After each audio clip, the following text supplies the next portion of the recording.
So last week, Michael, we talked about how scholars, and serious scholars, I'm not talking about wackadoodles on Facebook, I'm talking about serious university scholars who are trying to understand how the name was pronounced, the name of the Father was pronounced in ancient times, will go to the depths of every pagan, magical, and Gnostic source, anybody but the Jews.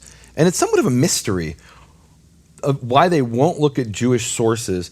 And I started doing some study about this a few months back. I'd read a book in which this one scholar had said, a serious scholar, he said this name Yehovah is a distinctly Christian form, that no Jew ever thought the name was Yehovah, and it was simply the Christians misunderstanding what they saw in the Hebrew manuscripts. And it got me to ask a question I'd never asked before. And the question it forced me to ask, it made me ask was, what do the rabbis say the name is? Because I'd only looked at the Bible, and I at that time had found the name in 5 Hebrew manuscripts in a period, think about that, of 15 years or more. Yeah, these are Bible manuscripts where all of the vowels appear, so exactly. It could be pronounced. Right, it's the Aleppo Codex, the Leningrad Codex. I'd found it in 5 Hebrew manuscripts at the time. But I never even really asked the question, what do the rabbis say the name? And it is a good question. Mm-hmm. So I called my book Shattering the Conspiracy of Silence. And the idea behind that name is that we have an actual conspiracy that's described in the Babylonian Talmud, the Tractate of Kedushin 71a, and it's brought, we even have the name of the head conspirator. His name is Rabba Bar Bar Chana. It's kind of a hard name to say. Rabba Bar Bar Chana. And he lived around the year 250 to 300 AD. And he says as follows, he said, sages transmit the 4-letter name to their disciples once in a 7-year period. So what he's describing is, by the year 250, Jews were no longer commonly speaking the name. It had been forbidden by the Romans, and there was an internal reason to suppress people healing in the name. And it's really interesting. We talked last week how there were both Jews and probably also Jews who believed in Yeshua who were healing in the name of the Father, Yud-Heh-Vav-Heh, and the rabbis wanted to suppress this, the Romans wanted to suppress this, so everybody was happy, right? But the rabbis still preserved this name, and they preserved it by transmitting it from rabbi to disciple once every 7 years. So that's a conspiracy of silence. We know, meaning we, the rabbis, know what the name is. We don't want the multitudes, and definitely not the Christians, to know, meaning that was really part of it. They were saying what they defined as Christians or Messianic Jews, Nazarenes, using this name, or as they saw maybe even abusing the name. We said, let's just ban it. And they said, well, ban it until when the Messiah comes.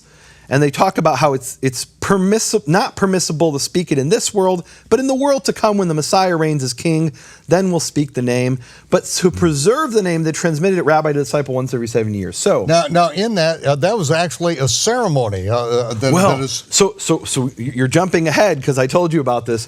Yeah, we're spoiling. We're letting you. Spoiler alert! Yeah, we're letting you in on what we get to do for hours and hours and hours and hours. Right. You get a little bit of this, and so this right, is so last exciting. night Michael got the 6-hour version. I'm going to give you the condensed version this time, guys.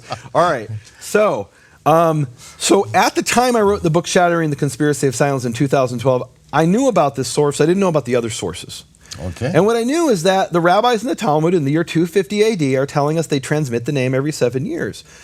But the reason scholars will plumb the depths of every pagan source for the pronunciation of the name is they don't believe what the Talmud says.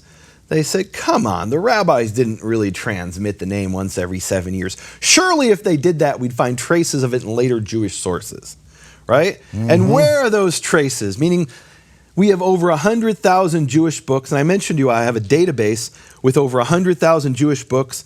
It came out of Bar-Ilan University. It costs about $1,000 with all the updates. And scholars at Bar-Ilan University have been typing in Jewish books since the 1970s.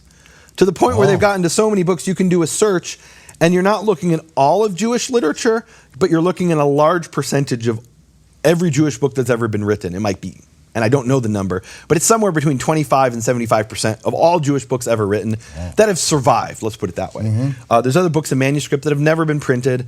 There's other books that, they'll eventually get to, right? Anyway, and I got to tell you a funny story about this. So I went to get an update. You got to get an update every few years on this database. And I went to get the update, and I paid the money for the update. It was a couple $100. And they say, okay, well, we have a guy in Jerusalem that you can get it from. You don't have to come all the way to Tel Aviv, where Bar-Ilan University is located. So I go to somebody's apartment in Jerusalem, and he's an ultra-Orthodox Jew, and he looks at me and he says, why do you want this database? This is 100,000 books written by rabbis. You're not wearing a kippah. Why would you be interested in this? And I said, I paid the money. Are you not going to give it to me? And, I got all defensive. And he says, no, I'm seriously, genuinely asking. I've never seen somebody who doesn't wear a kippah, who's not an ultra-Orthodox Jew, be interested in a database of 100,000 rabbinical books. And I said, well, I'm a researcher of ancient Jewish sources. All right, no problem. I'm not trying to start a fight. I've just never seen it before. So I get this database, Michael. Calm down, Nehemia. Right, well, I'm Israeli. I get defensive, So I get this database, and I'm asking the question, are there any rabbis who say what the name is? And I think, I don't think there are. If there were, I would have heard about it, right? If somebody's writing a paper, a serious paper in a scholarly journal about how the Gnostic pronounced the name, and I've never read a paper, and I've read, I think, everything there is on the name, just about, in academic scholarship, surely somebody would have published this, right? It must be there, and I would know about it. So I put it's a flash drive, I put it in, it's all in Hebrew. Even the interface is in Hebrew. It doesn't say search, it says chapes, right? So I type it in, and I do a little search, and I'm like, I know I'm not going to find it. Within 30 seconds, I found a rabbi who said the name is Yehovah. Within literally 30 seconds. Within literally 30 seconds, I found a rabbi who said the name, the Shema Mifurash, the explicit name, the unequivocal name, is with the vowels Shva, Cholam, Kamatz, and you're going to hear that, guys, over and over today. Shva, Cholam, Kamatz, those are the names of the vowels. They have names, the vowels. Shva is that little E in Yehovah. Cholam is the O, and the Kamatz is the A. So this rabbi says unequivocally, without a question, he says, as a matter of fact, yeah, as we know, the vowels are, or he doesn't say as we know, he says the vowels of the name which are Shva, Cholam, Kamatz. He states it matter-of-factly. Within 30 seconds, I found that. And I was sitting there shaking. I didn't think I would find it. And there I found it in 30 seconds. And I realized, if I found this in 30 seconds, and all I did was search in the database. Now, I had to have the database, and I had to be able to read Hebrew and search in Hebrew. But literally, it took me 30 seconds to find it.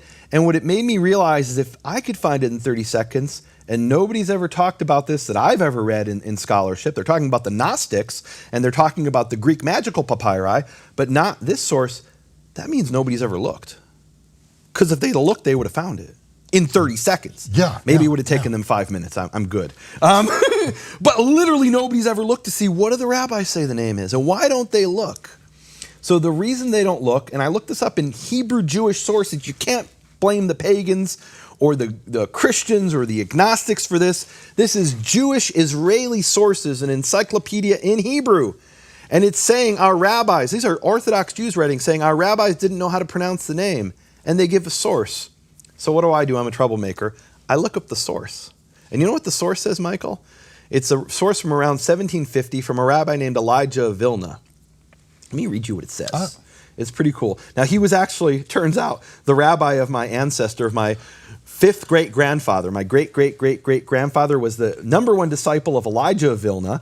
And what Elijah of Vilna, who's quoted in the encyclopedia as the source that the rabbis don't know the name, what he said was... Okay, so this is... This is a rabbi in around 1750, and it's taken as well. The Jews don't know the name, Elijah of Vilna. And he was a brilliant... He's called the Vilna Gaon, which means the genius of Vilna.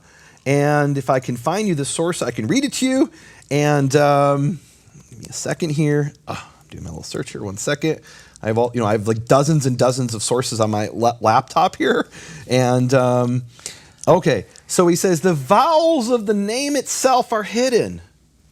Its vowels are the secret of the Tetragrammaton. Okay, so we know that. Okay. Meaning the consonants of the Tetragrammaton of the name Yud He Vav He, of the name of the Father, that's not even a question. They're Yud He Vav He. The vowels are the secret of the Tetragrammaton, and he says the vowels of the name itself are hidden. So the modern 20th century encyclopedia written in Hebrew by rabbis say, well, the rabbis didn't know what the vowels were. Is that what he says? No. No, he says they're hidden. Right. He doesn't say he doesn't know what they are. Doesn't say don't know how to pronounce it. He's not saying I don't know how to pronounce it. He's saying this is hidden. We don't reveal this secret, which is a big difference. Now, so I mentioned before that. So an encyclopedia is where people are getting their information from, and the encyclopedia is incorrectly quoting the source. Well, no, it's interpreting the source. Interpreting the source. And so what I do is I look up the source, and it doesn't say what they claim it says. Now, if that was all the information, you could argue back and forth. Did the rabbis know what the name was, or didn't they know what the name was, right? I mean, here's a rabbi who says it's hidden. Mm-hmm. Is it hidden to him, or is it just hidden to the public? So, and they transmitted it every 7 years. Surely there must be a trace of that somewhere in Jewish literature, that this ceremony continued of transmitting the name once every 7 years. So, while I was doing this research, I stumbled upon a reference to something called Sefer Hashem, the Book of the Divine Name. It's by a rabbi named Elazar Rokeach, who's known in English usually as Elazar of Worms. Worms is a city in Germany. Mm-hmm. And this rabbi wrote a book in the year 1225, the Book of the Divine Name. And the amazing thing about this is the book was never printed. And it wasn't printed until the year 2004. So this is a book that remained in handwritten manuscript form even after printing was invented, because it was considered so secret.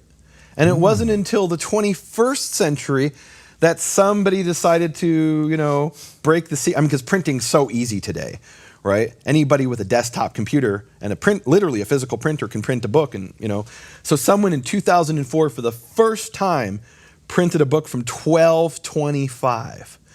And so I heard about this Book of the Divine Name, and what it describes in it is the exact type of thing described in the Talmud, but 1,000 years later, a ceremony of transmitting the name. 1,000 years after. 1,000 years after Rabbi Bar Bar Chana saying, sages transmit the name to their disciples, we see how this was done by this rabbi in 1225, and what he describes is this elaborate ceremony.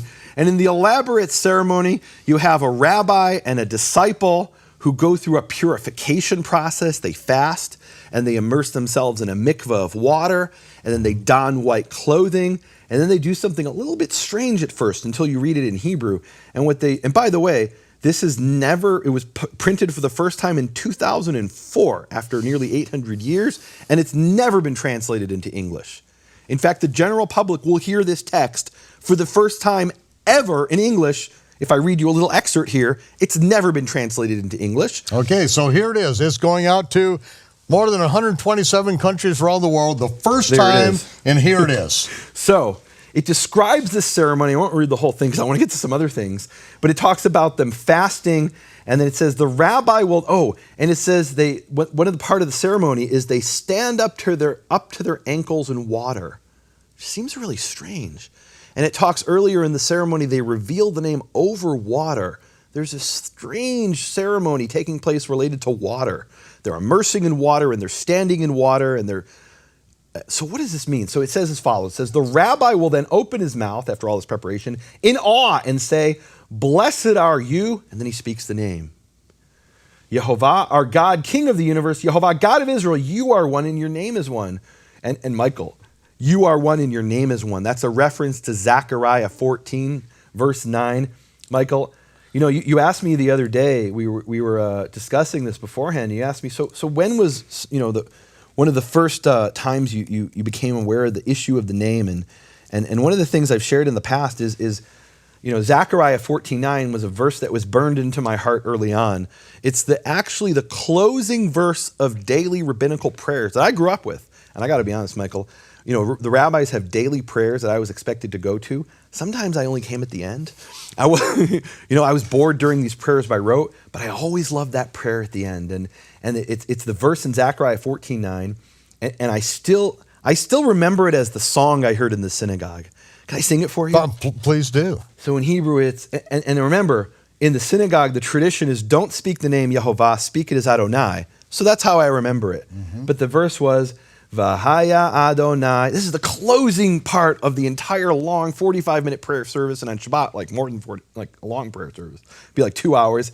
Vahaya Adonai lemelech al kol haaretz bayom hahu yihyeh Adonai echad ushemo echad, and it shall come to pass that Yehovah will be king over the entire earth. And on that day, Yehovah will be one, and his name and his name will be one. So that just gets into every fiber of your being when you hear this day after day, week after week. And I remember being there in the prayers thinking, what they just did for 45 minutes, oh, I'm so bored. But this I connect to. The hope that one day Yehovah will be king over the entire earth, here on earth, not in some kind of mystical sense, but we'll have peace over the entire earth with Yehovah as our king, having defeated our enemies, bring peace to the world, and everyone will call on his name will be one. Everyone will call on his name. So that was early on, without even realizing I was being tied to the name, that just permeated my very soul.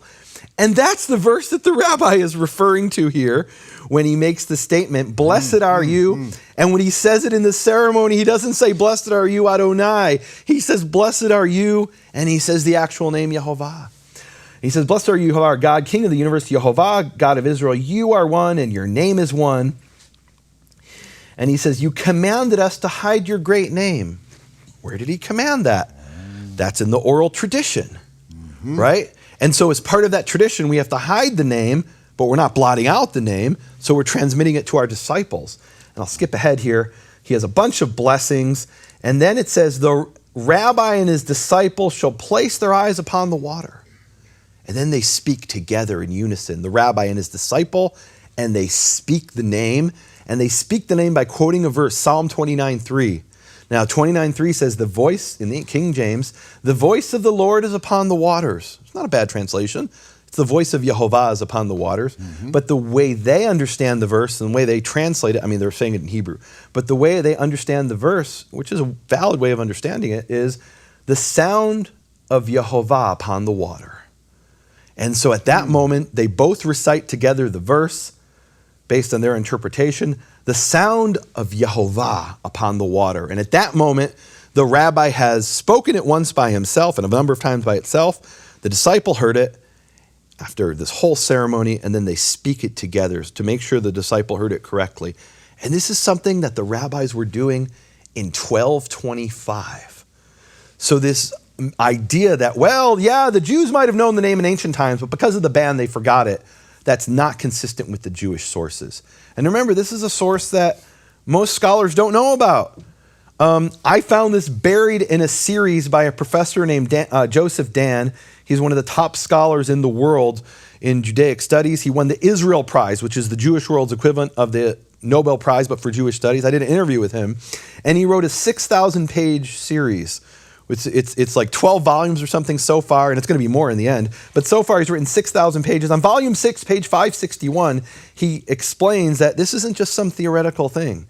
He says this is something Rabbi Elazar did. This is an actual ceremony that this rabbi participated in, donned white clothes and dressed, having immersed in water, and then he revealed the pronunciation of the name to his disciple. So what that tells you is we don't need to go to the Gnostic sources or pagan sources or Christian sources who didn't know Hebrew or Latin sources. We have rabbis who knew the name.